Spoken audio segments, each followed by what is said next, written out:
அதிகமாக பாலிட்டிஷியனாக இருக்கக்கூடியவர்கள் சூரியனால் பார்க்கப்படுகிறது, சந்திரனால் பார்க்கப்படுகிறது. சனி அப்படின்னாலே பொலிட்டீஷியன்.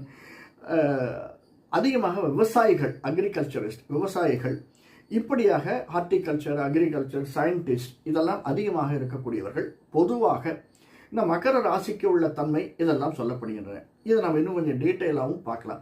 இப்போ மகர ராசி அப்படின்னா சனி அப்படின்னா சனிக்கு பார்த்துருப்போம் சுற்றி வரக்கூடிய கோள்களும் அதிகம். சனி அப்படிங்கிறது கொஞ்சம் எல்லா கிரகங்களுமே ஒளியை வாங்கி விடுறதுல பர்ஃபெக்டாக இருக்கும்.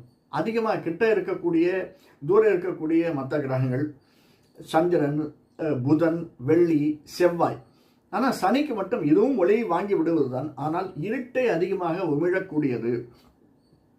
அதை மனசில் வச்சுக்கணும். சனி இந்த கிரகங்கள்லேயே நல்ல கிரகம் கெட்ட கிரகம் அப்படின்னு சொல்கிறாங்க. அது எதுவுமே கெட்ட கிரகம் கிடையாது, எல்லாமே நல்ல கிரகமும் கிடையாது.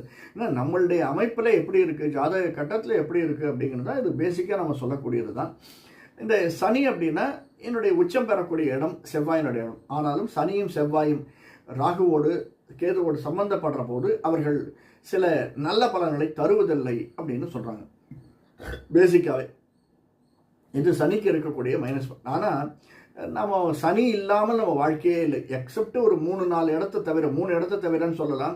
சனி 7 நாட்டு சனியில் 3 போயிடுறது, 3 இடம் போயிடுறது, கட்டம் போயிடுறது. அடுத்தது அர்த்தாஷ்டம சனி, பஞ்சம சனி, அஷ்டம சனி. என்னாச்சு? 3-3-6 போயிடுறது. கிட்டத்தட்ட நம்ம வாழ்க்கையில் பாதி நாள் சனியினுடைய வரவையோ அல்லது சனியினுடைய எதிர்பார்ப்பையோ சனியின் உடனோவோ இருந்து தான் வாழ்க்கையை தள்ள வேண்டியதாக இருக்குது. அதனால் சனி அதிகமாக நம்மை ஆளக்கூடியதில் கிரகங்களில் ஒன்று. குருவுக்கு அடுத்தது ரொம்ப வைப்ரண்ட் அப்படின்னு சொன்னால் சனின்னு சொல்லலாம். இது சாதாரணமாக இந்த காப்ரிகானுக்கு உள்ளது, மகர ராசிக்கு உள்ளது தன்மைகள்.